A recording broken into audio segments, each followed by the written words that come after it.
A community leader known for speaking out against violence on the streets is urging people to remember those affected by domestic gun violence, too. 13 Your Side's Callie Lichter spoke with community advocates today about the issue, including Kent County Commissioner Robert Womack. She joins us now with what he said. Callie. Elena Juliet, Commissioner Womack says all victims of gun violence are important, and he and other advocates don't want people to forget that. As West Michigan communities are plagued by gun violence, community leaders and advocates hope that a certain group of victims aren't forgotten. What is a community if we don't care for each other?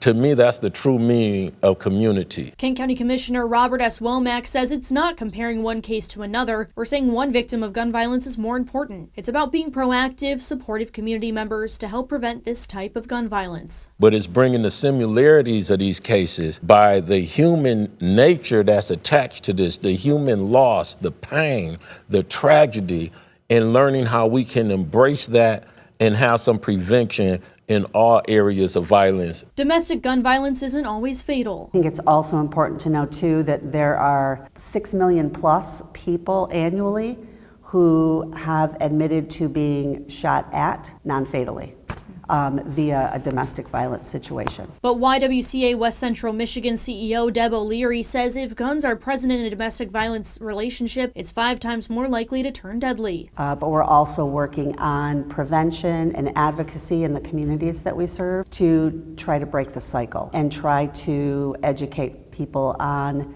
proper gun safety, proper gun use. Remembering domestic and gun violence victims isn't a passive reflection. VP of Crisis Services and Community Programs, Dr. Nikki Belcher, says it needs to be a year-round consistent education. And then also to make sure that we are speaking the victim's name with respect and with honor and being able to share about their whole lives and not just, their death. Womack says it's proactive prevention and support that will prevent the violence before it happens. I just look for us as a community to be all in on helping save the lives, and we don't have to have a next victim. Womack is pushing for the community to remember and rally for the family of Jacqueline Neal. Her and her sons were fatal victims of domestic violence earlier this year. Elena and Juliet.